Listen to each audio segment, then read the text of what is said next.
केतु का हमारे जीवन में क्या पड़ता है प्रभाव?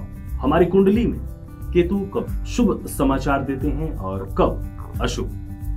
क्या करने से केतु ठीक हो सकते हैं और केतु कितना प्रभावित करते हैं हमारे जीवन को? इन सब विषयों के बारे में जानते हैं प्रदीप जी से। प्रदीप जी, सबसे पहला सवाल तो यही, केतु का हमारे जीवन में क्या प्रभाव पड़ता है? जी देखिए, केतु को समझने के लिए सबसे पहले आप ये समझिए कि केतु, जैसे राहु को हमने करा तो राहु क्या एक्सट्रोवर्ट है, वो बाहर की दुनिया में काम करता है जी। केतु इंट्रोवर्ट है, वो अंदर काम करता है। इसका मतलब क्या है कि जब भी आपको मेटेरियलिस्टिक चीज़ों की चाहत होती है तो वो आपको राहु देता है और उनको पूर्ण भी करके देता है। केतु है अध्यात्म, केतु है मुक्ति, केतु है भगवान से डायरेक्ट जुड़ने का तरीका। अगर इस जीवन में कोई प्लेनेट आपको मुक्त कर सकता है तो वो सिर्फ इकलौता प्लेनेट है केतु। अच्छा। अगर आप गुरु की बात करते हैं तो गुरु आपको ज्ञान से बांधता है। शुक्र की बात करते हैं तो वो आपको भौतिक सुखों से बांधता है। सूर्य की बात करते हैं तो वो आपको पावर पोजीशन से बांधता है। अगर आप बुध की बात करते हैं तो वो फाइनेंशियल मैनेजमेंट से या एक्सप्रेशन से या आपके जो एक्टिंग करने की एक कला है उनसे बांधता है, बुद्धि से बांधता है। लेकिन केतु एक इकलौता प्लेनेट है जो आपको मुक्त करने की बात कहता है कि सब कुछ छोड़ो, सब मिथ्या है, इस जगत में कुछ नहीं है, अल्टीमेटली हमारा पर्पस उस परमात्मा में मिल जाना है। तो वो केतु आपको सिखाता है। ये भाव केतु देता है। भाव भी केतु है। अच्छा। राहु आपको बाहर बहुत कुछ दिखाएगा, लेकिन जो अंदर से जो भाव आता है किसी के लिए कुछ करने का, वो केतु देता है। बलिदान केतु है, सब कुछ अपना त्याग देना वो केतु है जी। सब चीजों के होते हुए भी ग्राउंडेड रहना वो केतु है। आपके पास लाख करोड़ हजार कुछ भी पैसा हो सकता है, लेकिन केतु फकीर की तरह रहेगा जी।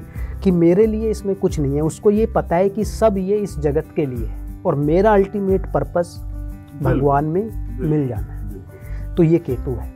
केतु हमारी रूट्स है, जड़ें हैं हमारी। तो इस चीज को आप समझ लीजिए कि अगर कोई आपके घर में कई पीढ़ियों से कोई समस्या चली हुई आ रही है तो केतु उसमें रिस्पॉन्सिबल है।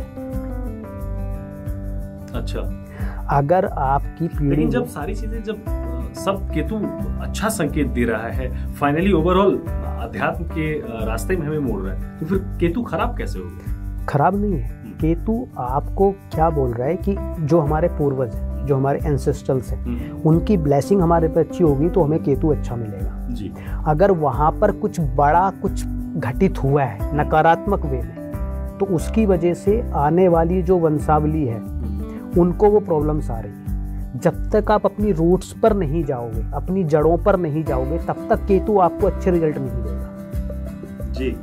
जैसे आपको माया नगरी, मुंबई राहु ड्रिवन सिटी है, माया नगरी। वहीं पे आप किसी ऐसी सिटी में जाते हैं जो एकदम रूटेड है, जैसे महाराष्ट्र का आपको कल्चर ही देखना है तो आप पुणे में चले जाते हैं, तो वहाँ पे आपको वो कल्चर हमेशा दिखता रहेगा, वो केतु ड्रिवन हो गया। तो यानी कि अगर आप अपने रूट्स पर हैं तो मतलब आप केतु ड्रिवन व्यक्ति हैं। आपके अंदर ग्रेटिट्यूड है, चाहे आप जिस भी परिस्थिति में हैं। मान लीजिए कि अगर आप खाली कुछ नहीं है आपके पास और आप रोड पे चल रहे हैं और चप्पल सिर्फ आपके पैर में है, तब भी आपके अंदर ग्रेटिट्यूड होगा कि कम से कम चप्पल तो दिया है। और अगर आपके अंदर वो सेटिस्फेक्शन नहीं है, चाहा है इसकी भी उसकी भी, तो आप राहु ड्रिवन व्यक्ति हैं। केतु से आपको एकांत में बैठ के ज्ञान मिलेगा, राहु से आपको बाहर चलते हुए ज्ञान मिलेगा। तो अब केतु आपका 10th हाउस में आ गया तो वो आपकी प्रोफेशनल लाइफ में स्टेबिलिटी नहीं आने देगा, आपके प्रोफेशंस चेंज कराता रहेगा जी। तब तक कराता रहेगा जब तक कि आप केतु के हिसाब से ना कार्य करें। अब इसका मतलब क्या है जी? या तो आप अध्यात्म से जुड़ जाइए, क्योंकि केतु अध्यात्म को बताता है। आप ज्योतिषी बन जाइए, आप रिलीजियस से जुड़ा हुआ कोई भी कार्य कर लीजिए, धर्मगुरु बन जाइए, कुछ भी कर सकते हैं। या आप मेडिकल क्षेत्र से जुड़ जाइए, सेवा जहाँ पे है, जहाँ पर सेवा है। तो मेडिकल में भी आप क्या कर रहे हैं, किसी को नया जीवन प्रदान कर रहे हैं, उनके कष्टों से आप मुक्ति दे रहे हैं, कोई ज्योतिषी बोल के मुक्ति दे रहा है, उपाय करा के आपको उससे बाहर निकाल रहा है, एक मेडिकल वाला दवाई दे के आपको मुक्त कर रहा है, तो उससे आप जुड़िए, आपके करियर में स्टेबिलिटी आ जाएगी। दूसरा, अगर आपको केतु वाले व्यक्ति को देखना है, खासकर दसम भाव वालों में, तो जब वो कोई कार्य करेगा ना, वो ऐसे दिखा देगा कि 10 दिन में तो मैं कुछ करके दिखा दूंगा इस दुनिया को, 11वें दिन वो पीछे हट जाएगा। वो आगाज अच्छा करेगा, अंत तक नहीं पहुंचेगा। राहु अंजाम बुरा होगा। राहु इसके रिवर्स में काम करता है कि राहु स्लोली चलेगा, लेकिन काम करके ही मानेगा, रिजल्ट बड़ा पुख्ता। हाँ, पुख्ता होगा। और कैसे पहचान सकते हैं आप? अब मान लीजिए केतु आपका 4th हाउस में है, ठीक है, तो राहु आपका 10th में आ गया, तो कार्य क्षेत्र पे आप ऐसे व्यक्ति होंगे जो कार्य को कंप्लीट करके ही मानेंगे, और घर पे आप ऐसे व्यक्ति होंगे जैसे घर में कोई संत रहता हो। अच्छा, आप इंट्रोवर्ट भी हो जाएंगे, आप किसी से कुछ नहीं, घर पे तो बस आप साधु की तरह एक जीवन व्यतीत करेंगे। जैसे ही आप घर से बाहर निकलेंगे, आपके अंदर एक अलग सी एनर्जी आ जाएगी कि अब मैं किला फतह कर दूंगा। अब ये अगर उल्टा हुआ, आपका राहु 4th में आ गया और कार्य क्षेत्र में केतु आ गया, तो कार्य क्षेत्र में आप संत बन जाएंगे और घर पे आप पराक्रम दिखाएंगे, महावीरता आपकी दिखेगी, फिर घर में परिवार में दिखेगी। तो ये केतु को समझने का बहुत अच्छा तरीका है। बिल्कुल। मैं दर्शकों को बता दूं कि आपकी कुंडली में केतु क्या कहता है, कहाँ पर बैठा हुआ है केतु और क्या परिणाम दे रहा है, इसका ये सब कुछ जानने का सबसे अच्छा तरीका है कि आप अपनी कुंडली के हिसाब से जाएं। एक जनरल प्रेडिक्शन क्या होता है वो आचार्य जी ने बताया, लेकिन अगर आप अपनी कुंडली के हिसाब से जानना चाहते हैं, क्योंकि उसी का प्रभाव आपके जीवन में विशेष रूप से पड़ता है, तो आपके टीवी स्क्रीन पर लगातार हमारे नंबर फ्लैश हो रहे हैं, आप उस पर हमें अपना डेट ऑफ बर्थ, जन्म स्थान ये हमें भेजें, और इसके बाद फिर हम आपको बताएंगे कि केतु आपके जीवन में क्या कुछ बदलाव लेकर आता है, या आपके जो भी सवाल है उनका जवाब हम अगले एपिसोड में देंगे। प्रदीप जी, एक चीज और, केतु को बेहतर करने के लिए बड़े संक्षिप्त में हमारे दर्शकों को बताएं कि हम क्या कुछ उपाय कर सकते हैं। ठीक, तो सबसे पहला जो हमारा फोकस होता है कि उस प्लेनेट को आप जान लीजिए, केतु जिस भी घर में है उसके हिसाब से आप कार्य कीजिए। लाल किताब एक चीज कहती है कि जब राहु को अच्छा करना हो तो केतु को बल दीजिए, केतु को अच्छा करना हो तो राहु को बल दीजिए।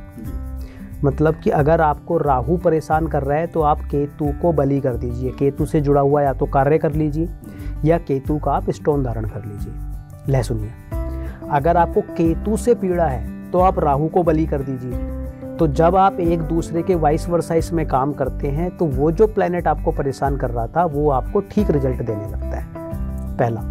दूसरा, जिस घर में केतु है उस हिसाब से आप कार्य कीजिए।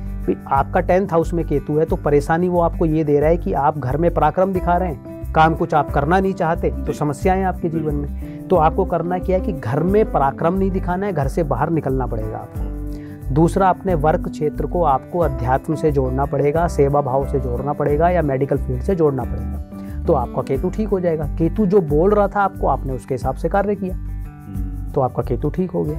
या फिर आप, अगर आपको पूजा पाठ करना है तो आप जैसे राहु के लिए हमने बोला कि भगवान शिव की आप उपासना कीजिए, तो केतु के लिए जो आपके पितृ हैं, जैसे आपने देखा होगा कि नॉर्थ इंडिया में जी, हरियाणा में या फिर यूपी में भी या उत्तराखंड में, हिमाचल में, तो वहाँ पे देवता बोलते हैं जी। हर किसी के अपने एक देवता होते हैं जो खेतों में या कहीं पर एक स्थिति बना लेते हैं, तो उसका मतलब ही वो केतु है। तो अगर आपके साथ कोई ऐसी समस्या चल रही है जिसमें केतु आपको परेशान कर रहा है, केतु की, तो आप उनको याद कीजिए, उनको मनाइए कि हमसे क्या गलती हुई है, उनका आभार व्यक्त कीजिए। अमावस्या पे आप उनकी पूजा कराइए या फिर दान दक्षिणा उनके नाम से दीजिए। हमारे यहाँ कहा भी जाता है, अगर हम उत्तर प्रदेश में देखें, अगर पूर्वांचल के वहाँ पर देखें तो वहाँ पे कहा भी जाता है कि ग्राम देवता और पितृ देवता जो उनको प्रसन्न कर लीजिए, जीवन में सारी समस्याओं का समाधान हो जाए। यानी कि कहीं ना कहीं उसके पीछे ये केतु को प्रसन्न करने की बात रहती है। बस केतु अगर देने पे आएगा तो केतु ध्वजा है, पताका है। केतु आपको इतना कुछ दे सकता है जिसकी परिकल्पना आप कर भी नहीं सकते। राहु से कई गुना बेहतर आपको केतु दे सकता है। बस केतु को समझने की और जागृत करने की आवश्यकता है।